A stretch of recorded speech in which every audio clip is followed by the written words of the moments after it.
Pana-panahon lang ang buhay sa mundo, parang hamog na nawawala sa umaga't hapon. Maraming pagkakataong ibinigay sa atin, ngunit tila nang lumilipas ng walang pagbabago rin.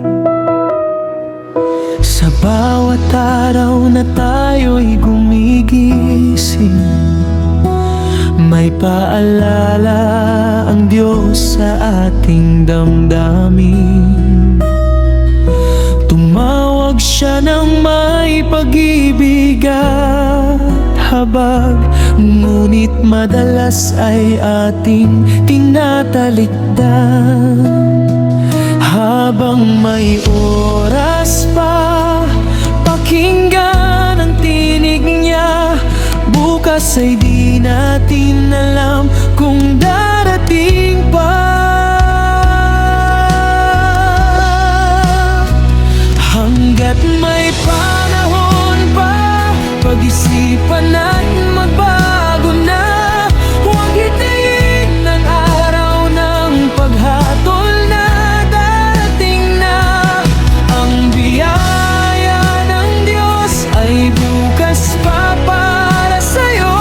Lumapit ka ngayon, huwag nang mag-atubili pa. Nasa huli ang pagsisisi, kapag huli na ang lahat, kapag sarado na ang pintuan ng kaniyang habag. Kaya habang may panahon pa, lumapit ka sa kaniya. Si Jesus ang daan tungo sa buhay na walang hanggan.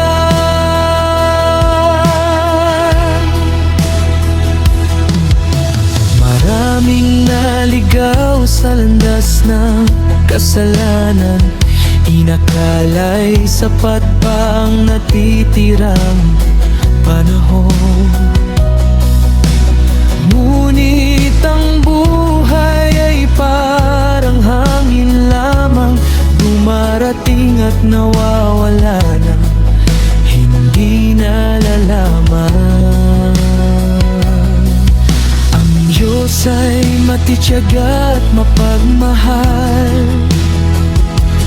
naghihintay sa pusong handang magbalik loob.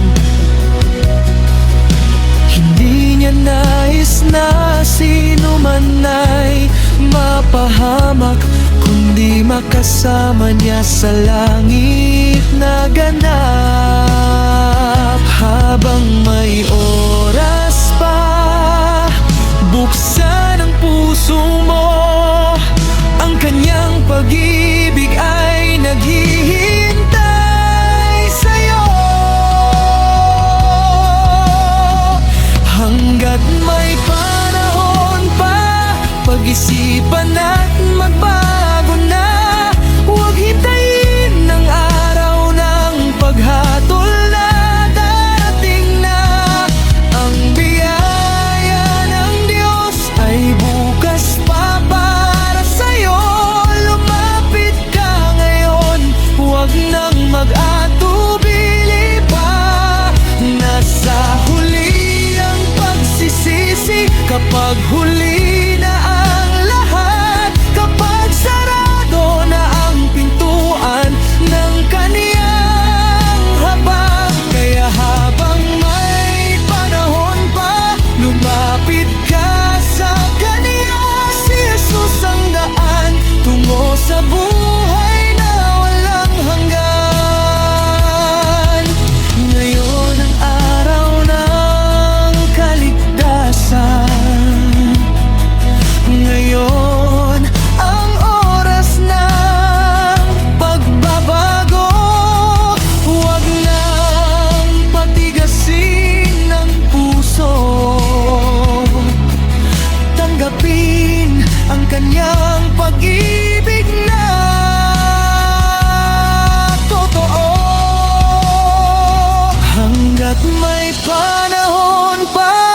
Pag-isipan at magbago na. Huwag hintayin na hatulan pa ang bawat gawa.